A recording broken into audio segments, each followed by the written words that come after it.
My left foot, the bottom of it, a blister just exploded, and I had to get a lift back to where we were staying. Once you have cold-blooded executions on a sort of systematic scale, it's not going to stay over there. And they're not just attacking the cameras used to record the number plates. Apparently now they're also going after the CCTV.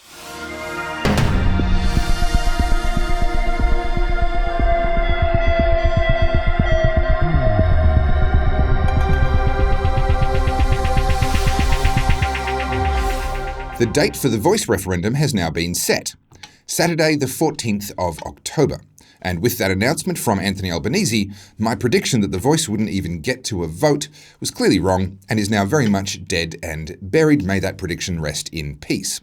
The voice referendum official booklet arrived in my mailbox yesterday and, well, it's actually a pretty decent bit of public information, and I think the AEC have done their job well in this particular case. Now, the AEC have copped a pretty bad rap lately. Much ink was spilled and much airtime was given to the fact that if someone ticks the box on the voice referendum, that will be counted as a yes, but if someone puts a cross in the box, it will not be counted as a no. Much outrage followed this revelation, and accusations that the AEC were stacking the deck in favour of the yes vote followed. But I don't think that's fair, and actually more importantly, I don't think that's useful. So I'm going to go into bat for, and no, I can hardly believe that I'm about to say this either, but I'm going to go into bat for the Australian Electoral Commission and tell you why I don't think that they are the bad guys here. And before you think that I've sold out, let me remind you that I have absolutely no love for the AEC whatsoever. At the last federal election, they threatened me with very expensive punishments because of my marbles video. For those who missed it, that was an explanation of how preferential voting works using marbles and tubs to illustrate the concepts. That video was all well and good while I was just an independent political commentator, but the moment I became a candidate, standing for the Senate for the now Libertarian Party, suddenly the AEC came after me because my video didn't have an authorisation statement. You know, that little bit at the end where a really fast voice says, authorised by Topher Field for the Taxationist Theft Party. That sort of thing. Well, my marbles video didn't have that because, well, when I released it, I wasn't even considering becoming a candidate at that point, and because it wasn't campaign material, it was educational. But they threatened me and said if I didn't take it down, I was going to be prosecuted. And the punishments can get pretty serious. So I had to take it down and re-upload it with that authorization added to the end, which meant that on YouTube the old link no longer worked, and the viral video that was educating people on how preferential voting worked was stopped dead in its tracks, and the new one never got the same amount of momentum. So an educational video that helped people to not waste their vote, and which many people at the time told me was far better than any of the Australian Electoral Commission's own videos, was effectively censored, taken down right as it was going viral, at the insistence of the AEC. It's fair to say that I'm not a fan of theirs, and this is the replacement video that I made. Well, it's official. The government finally made me lose my marbles. Well, more specifically, they made me delete some videos where I used marbles to show you how preferential voting works in the Australian electoral system. Not because there was anything wrong with the videos, but because they lacked the so-called authorisation statement on the end. Yeah, I didn't put one of those on because I wasn't running for Parliament at the time and I didn't think it was necessary, but because it wasn't there, I had to take it down because, you know, without an authorisation statement, I mean, people might not know who was making this video. Because apparently having my face and my voice and my name on a TV in the background isn't enough to tell you, the Australian voting public, who is behind this video. So my name's Topher Field. This is my replacement video. There will be an authorisation at the end, and I'm going to show you how preferential voting works in the Australian system, first in the lower house, then in the Senate. Let's get started. Needless to say, I'm not a massive fan, and since then it's actually gotten even more ridiculous. We've seen the AEC lose a court case against Senator Ralph Babet over the size of some letters on a sign. So by and large, I think that the AEC are a bunch of pompous clowns trying to desperately justify their own existence, which is pretty much par for the course for any bureaucracy. But I tell you all of this so that you understand that it does not come naturally for me to defend the AEC. But in this case, there is quite an important issue at stake, and I need to make what I believe is a very important point. The simple fact is that the AEC did not and are not stacking the deck in the voice referendum by accepting ticks and not accepting crosses. Nor is this a new rule for this referendum. So it's clearly not designed to change the result of this particular referendum. It already existed. Like any bureaucracy, the AEC are caught up in a lot of, well, bureaucracy. And they have to follow the letter of the law.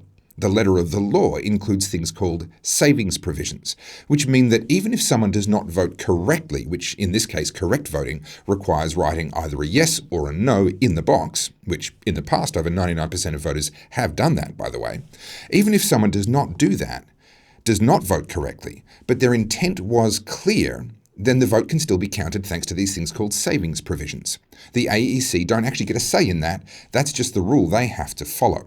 So, when you have a single box, one box into which everyone is supposed to put their answer, the fact is that if you put a tick in that box, it's pretty clear that you're saying yes to whatever the question is.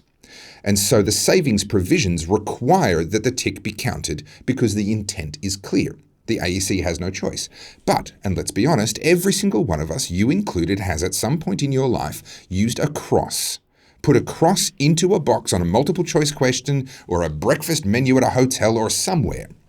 And we used that cross to say yes.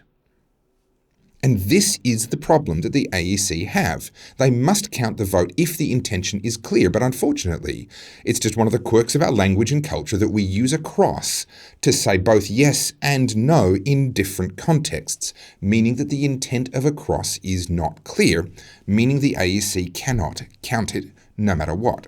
It's not actually up to them. Now, that rule has been in place for decades and has been interpreted in that way for decades. The guidance hasn't changed. The legal advice hasn't changed. The AEC's own messaging has not changed. This is just how it has been for decades. It's not new, and it's not an attempt to manipulate this particular referendum.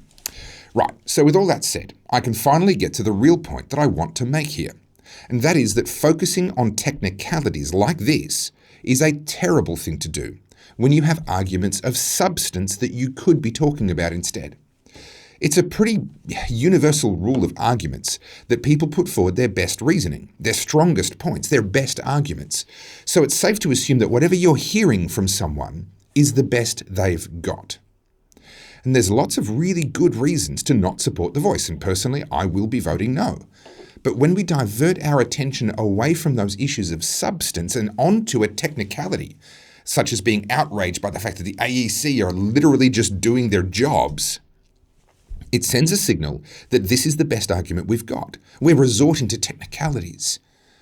But that's not our best argument. That's a sideshow at best. But it got wall-to-wall coverage for a week and completely drowned out the issues of substance, the real problems with the proposed voice, and the real substantive reasons to vote no. We threw away a week's worth of media coverage on a sideshow that really was just a beat-up in the end. And in the process, we spent a week telling Australians that this is the best argument we've got. We need to learn from this. We are at a critical time in our history, and there is a lot at stake on a lot of different issues. Let's stay focused on the big issues, and let's base our arguments on real substance and not be sidetracked by technicalities, no matter how juicy the soundbite may seem. Now, that's hard to do sometimes, and I don't always get it right either. But it's clear that we need to get better at this. Stories like that one just make great clickbait and rile people up online. But that's not useful or constructive. And in this case, the story wasn't even really truthful either. Now, here's the news. Well, here at the Aussie Wire, we've been following the epic journey of Matthew Lawson. He's walking from Melbourne to Brisbane, raising awareness and money for Jab Injuries Australia. Now, Matt Lawson's face and name would be familiar to anyone who's been following the Aussie Wire, and to anyone who's watched Battleground Melbourne, you'd remember him as the very first person to be shot with a rubber bullet by Victoria Police. Now, Matt has gone to hell and back, a huge amount of physical recovery, a huge amount of psychological recovery, and it brings me great pleasure to be following his incredible journey. He's an incredible man, and he joins us right now here on the Aussie Wire. Matt Lawson, what are you doing sitting down? You're supposed to be walking. I know, right? What? Unfortunately, I've hit a part of Australia now. I'm in a place called Millmerran, and it's known as a black spot. So there's no Wi-Fi, no reception. So because I wanted to do the live with you, I slept in a little bit this morning, and I'm sitting out the backyard of someone's house right now on some Wi-Fi. Right, you're using me as the excuse for you sitting on your lazy butt instead of keeping on walking. Right. Now, I've been following your journey on your page, your Facebook page. We'll put the link to that in the description. A couple of days ago, you had some blisters really break out and get quite bad. Where are you at with that? How's the body holding up? Yeah, so pretty much since day 3, I've had blisters coming up all over my feet, places where I didn't know I could get blisters. And I thought I was a hard worker, but no, I'm not. And yeah, about 3 or 4 days ago, I think it must have been, I had it's like a tire blowing out on a car. My left foot, the bottom of it, a blister just exploded, and I had to get a lift back to where we were staying and get it taped up and then come back to where we were walking from. And it's happened a couple of times. I've lost a few toenails. I'm sorry if anyone's having dinner or breakfast or anything. Oh, it'll be dinner at your time. But yeah, the feet are okay, and I'll just keep on pushing through and then go in for a pedicure at the end of this. Yeah, you're going to have to give yourself a little bit of self-love by the time you're done. Now, look, you know I'm a big fan of yours. You know I'm a big fan of what you're doing, but, you know, it's my job to ask the hard questions. And look, I've been doing a little bit of research, and what I've found concerns me greatly. Here is a map. Let's hit the right button. How about that, Topher? Here is a map showing your incredible journey from Melbourne to Brisbane. You're going via Shepparton and Dubbo and so forth. The map is there. Now, I put it into Google and I asked Google, how long does this take to walk? And Google's answer was 329 hours, right? Now, I'm not trying to start nothing, okay? Look, I'm not, but you've been on the road now for well over 1,000 hours since you left Melbourne. So my question for you is, what have you done with the other 700 hours? I know, it's lazy, right? And I think when I looked at Google, someone said it should take you about 13 days or whatever they said. Unfortunately, occasionally I have to sleep and eat. It's frustrating. And someone told me the other week that Cliff Young did it without any stops, and I'm like, and in gumboots. And I'm like, I'll train up for next time. On the way back, I'll do it quicker. Yeah, on the way back. Well, it's downhill on the way back. We covered that last time. No, look, obviously I'm taking the piss. It is an incredible thing to do. Now, you're approaching Toowoomba right now. Are you still expecting to get into Toowoomba on Saturday? Is that still the plan? Yeah, so we've only got about 80 Ks to Toowoomba. When I say only, it's a quick drive, but walking, it'll take me 3 days, but they're going to be 3 easier days than what I've had because I kind of, early on in Melbourne when I was planning, I knew that I might have some body fatigue. So 3 slightly easier days, and then in Toowoomba on Saturday the 2nd. And it looks like they're putting together quite a few people. They're doing a Forest of the Fallen. Amazing. It should be amazing. Yeah, fantastic. So if you're up that way, if you're up in southeast Queensland or even in Northern New South Wales and you're willing to make the trip, get along to Toowoomba and have a look. Now, I'm going to go back to this graphic here because I notice if you have a look on the left-hand side of that, you can see the elevation bar that Google gives you when you do any kind of a walking map. Toowoomba, if I'm not mistaken, is the highest elevation of your entire walk. You have literally been, on average, walking uphill all this way. And then you'll have the downhill run all the way down to Brisbane after that. Now, I've driven those roads, and some of that's pretty steep. How are you feeling about the downhill? Are you looking forward to it, or is that actually going to be a chore in its own right? It's really weird because the uphills seem to be okay now. The body seems to have adjusted to the uphills, but steep downhills, there's a big toll on the front of your ankle and sort of the lower part of your calf. So I think hopefully, because I should be, when I'm coming down from Toowoomba, should be able to see the ocean. And all I'm going to be thinking about is getting my feet in the sand and getting into the ocean. So hopefully it inspires me just to push through. I mean, in the end, as I sort of mentioned to you last time, the people that are suffering from the injuries that are happening out there, it's so much worse than what I'm going through. And I'll get to go home and go back to, being comfortable again. So that kind of is always at the forefront. And, I am looking forward to the downhill stretch. But, at the same time, there's a little bit of sadness as well because it's coming to an end, because it's been an amazing journey. We've met amazing people. We've really got the conversation out there. So it's kind of mixed feelings at the moment. Yeah, no, I can understand that. What is your actual finishing point? Is it literally reaching the coast and putting your feet in the water? What's your designated finish line? I actually made it Brisbane Botanical Gardens because that's where they have all their protests. Yeah. Okay. So on the, I think it's on Thursday the 7th, we'll pull into Brisbane Botanical Gardens around about 4:30. They're doing Forest of the Fallen as well. Yeah, but brilliant. Quietly that night, I'm going to walk from Brisbane Botanicals just by myself down to the beach. That's going to be my own little sabbatical where I do it myself, and I'll probably shed a few tears when I get down there, but that's just for me. Yeah, no, fair enough, Matt. I think it's an amazing thing that you're doing. We'll put all the links to Jab Injuries Australia to your Facebook page into the description of this video so that people can follow you. If you can get to Toowoomba on Saturday, please do so. If you can get to Brisbane to celebrate with Matt the conclusion of this walk, please do so. And then make sure that you give him his space, because I tell you what, I'd need a bit of me time after a journey like that too, Matt. Congratulations. Thank you for what you're doing, and thank you once again for coming on the Aussie Wire. Thanks, Tova, and thanks, Aussie Wire, for having me on throughout the whole journey and supporting us. It's been amazing, and I love what you do. Our pleasure.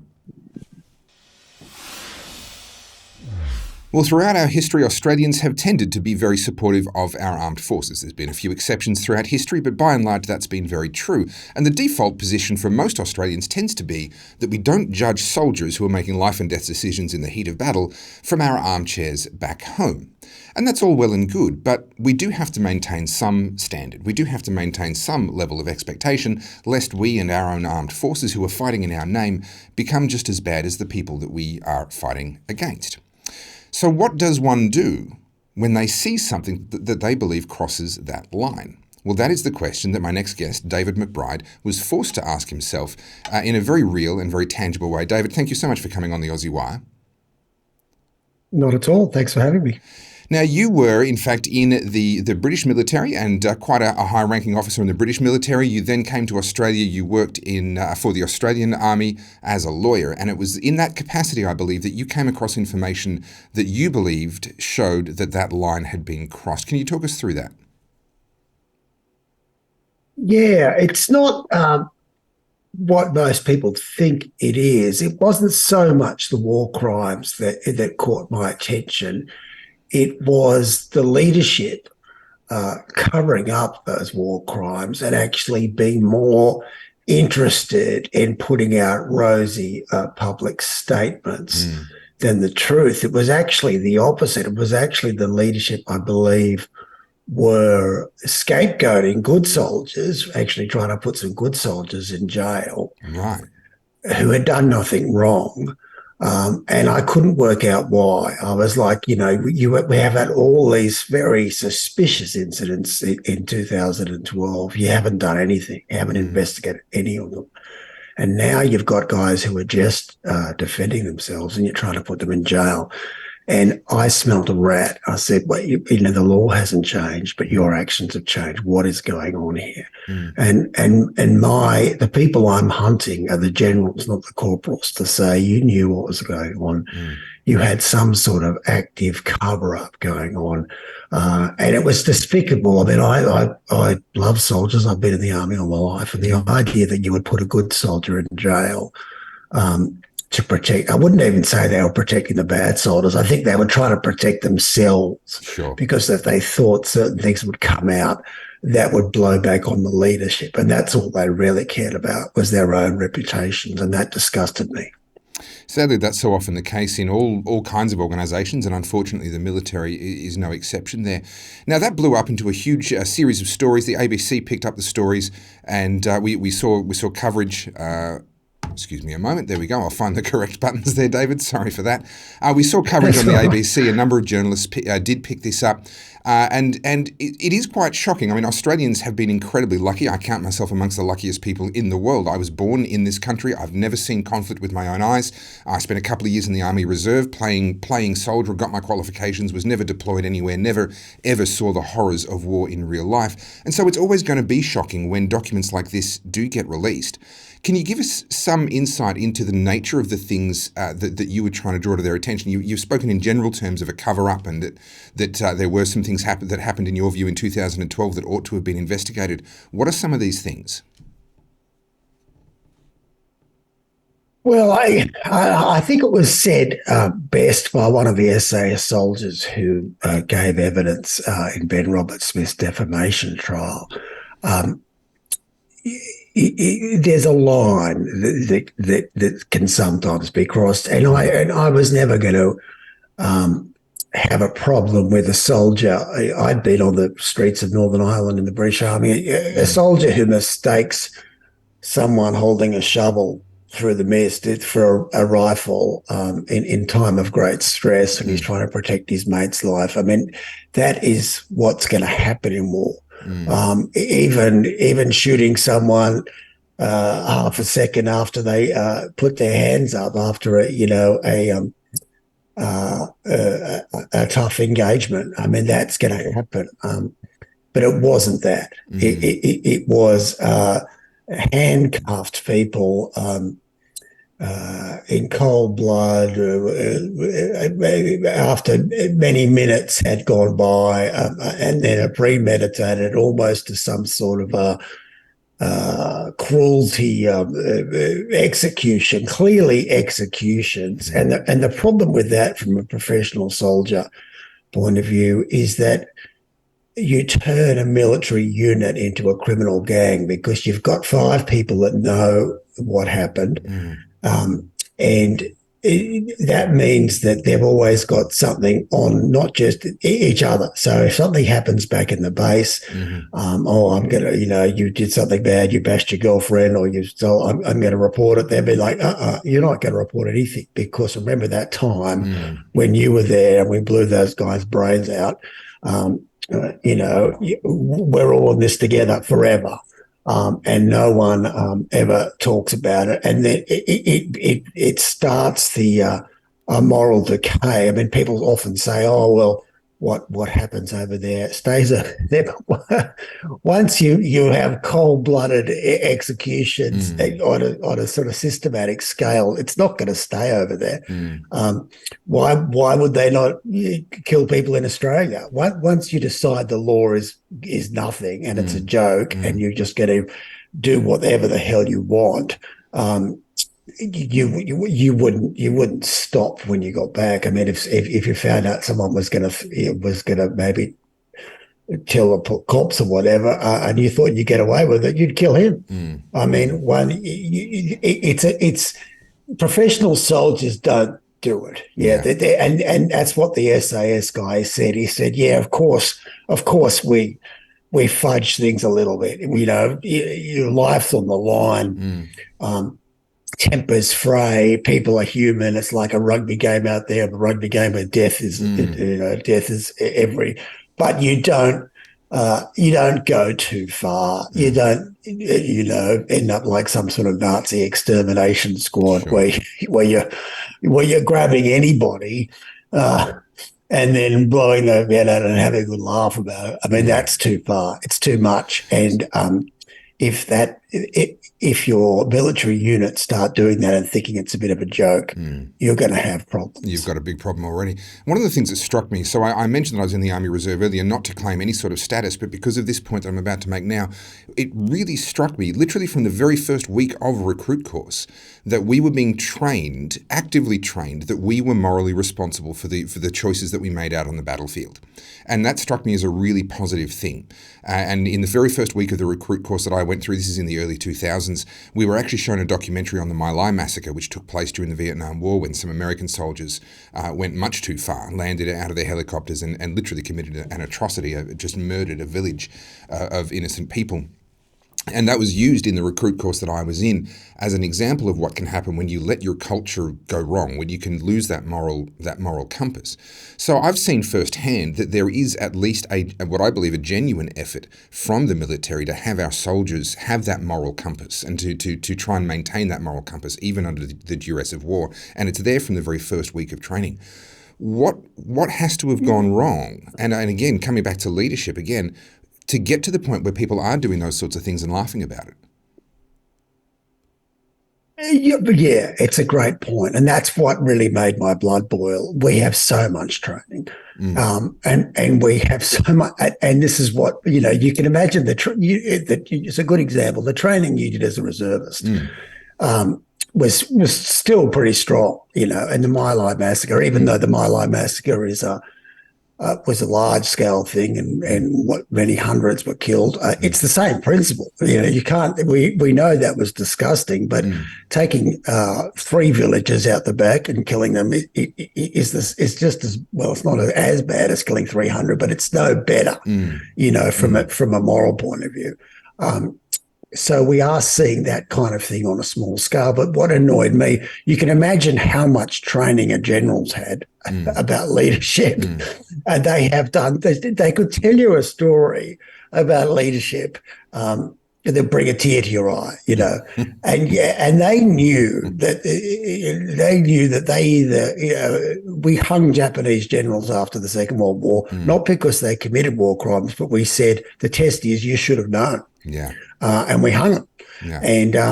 And our generals either knew what was going on or they should have known what was going on. And I believe that they knew, because the way that they did strange things, they didn't investigate a lot of very suspicious things, even though some corporals from the SAS, the complaints came from within the SAS to say, something bad's going on.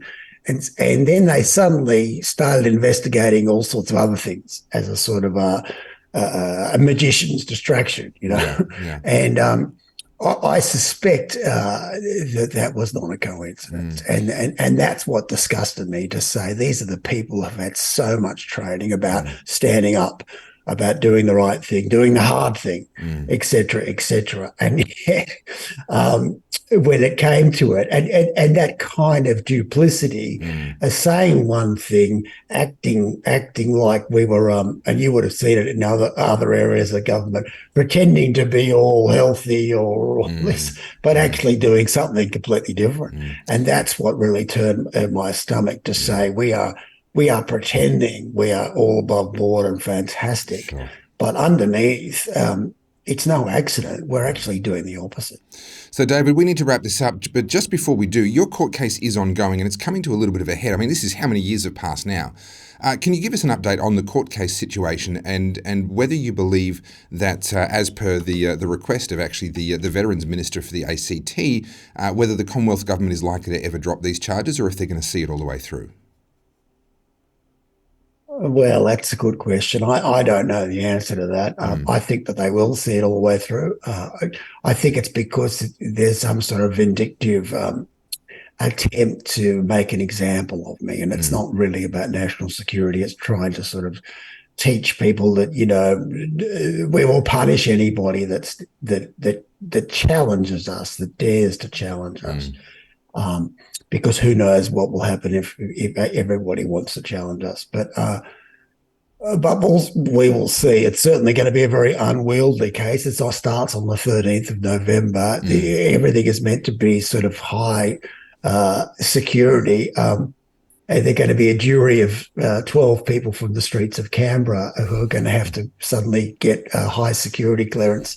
I don't know how that's going to work, but who knows? It's going to be a bit of a circus. And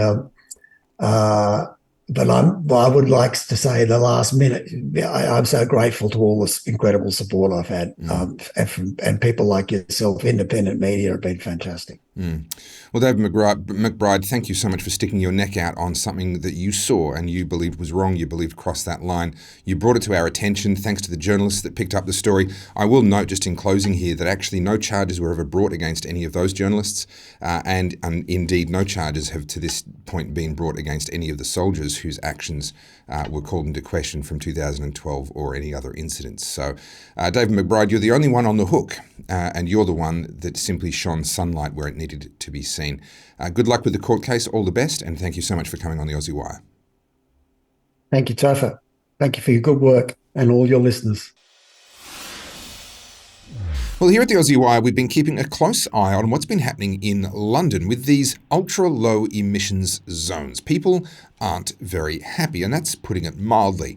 Now, I predicted it late last year that this year would be the year when people began to really push back, when the pushback really began in earnest. Now, I was talking about things being organised at a sort of a high level, groups coming together, getting organised, pushing back legally and pushing back in different ways. But it turns out, I was maybe perhaps a little bit more right than I realised, because what's begun to happen in the last few weeks on the streets of London is quite extraordinary. And joining me now to update you and to tell us all about it is a correspondent, Joanne Nova. Thank you so much for coming on.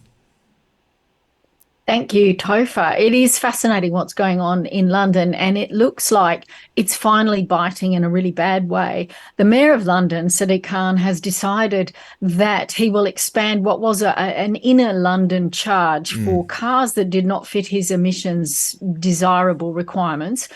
That are now going to have to pay £12.50 a day. And for Australians, that translates to about $25 a day to be able to drive in most of Greater London now. So it's an extraordinary fee, and it's hitting poorer zones, of course, as it expands into the suburbs and the outer boroughs of London. And for a charge like that, and I think a lot of them are just waking up to the fact that it's coming very quickly. This expansion, and they've been caught off guard, and people are just starting to realise how bad this is going to be. Sadiq Khan has installed, I think, nearly 2,000 cameras, but people are protesting by vandalising, destroying these cameras, which are going to record number plates and then send them a bill for their $12.50 trip. And spontaneously, groups have organised maps of London so that others can find out where these cameras are. Of course, not to disobey the law, but to find a path to get where they're going and to change their trips accordingly to avoid the ULEZ area is what they're all saying, of course. Well, this here, I'm sorry to interrupt you, but this here, I believe, is a map showing places where people have actually vandalised the cameras and have tried to actually render them ineffective. It's gotten to that point incredibly quickly where people are literally engaging in active vandalism as an act of civil disobedience. And this scheme shifted to the outer boroughs on Tuesday this week. So it went live then.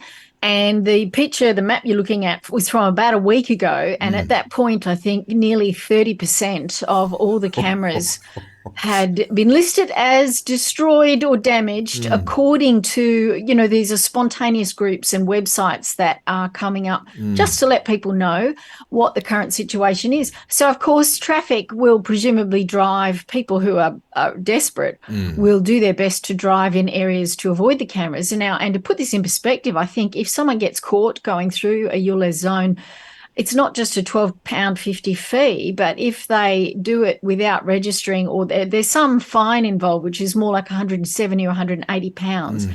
And the number of people coming out today, apparently the Traffic for London, Transport for London website crashed because people are looking up to try and see whether their car is included in the scheme. Sure. And just so people understand, I believe it's diesel cars older than 2015 are now not able to drive freely through the streets of London, and petrol cars older than 2006 are also caught by this scheme. And so obviously a lot of people in London hadn't really paid attention and weren't really aware of what was going on, because the TfL site has crashed with requests to try and find out from people whether their car got an exemption or not, and whether they could legally drive to work. And people like nurses are pointing out that they're doing night shifts where they've got to drive at 7:30 at night.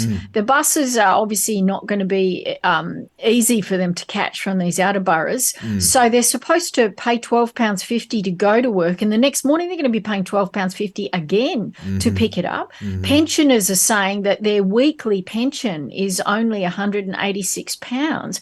Now, if you drove every day, 7 times $12.50, we're talking about £80 a week or something. It's an enormous slab of their pension just for the right to drive a car on a road in London. It's an enormous, as I said on my blog, it's a war on the poor, which has now turned into a war on the surveillance cameras. And I think that this is a point I want to bring out now, is how incredibly regressive this is. It impacts people who can least afford it the most. That's often a feature, though, of these schemes to save the world. The rich are always exempt. They always have other ways of getting around these things.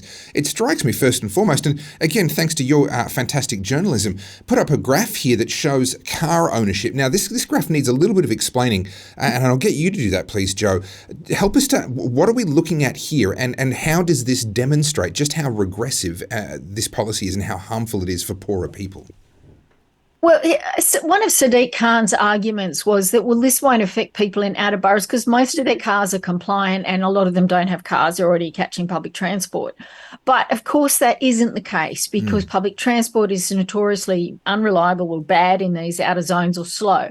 And so what we find, the actual data, if you look at this graph, it's broken into three categories. There's central London, then it's the inner London, and then the right-hand side is the outer London. Sure. So that's the poor suburbs. And then it's divided up into 10 groups of the most deprived on the left. So the poorest of the poor are the most deprived, and blue is the line for people who do not have a car. But you can see even in the most deprived outer areas, we're talking 40% don't have a car, but 60% do have a car. And the cars they have are not going to be new EVs, and they're not going to be 5-year-old diesels or 15-year-old necessarily petrol cars. So a lot of these people are the poorest of the poor are being hit really hard with this law. Whereas in the inner city, we can see that 75% of people in inner London don't own a car. There are huge blue stripes there because, of course, they can walk places, they can catch buses, and so they're all very close to work and whatnot. So this is actually going to punish the poor, and they are just realising that now, and this is why the protests are becoming so serious, and people are wandering the streets of London now wearing full black balaclavas.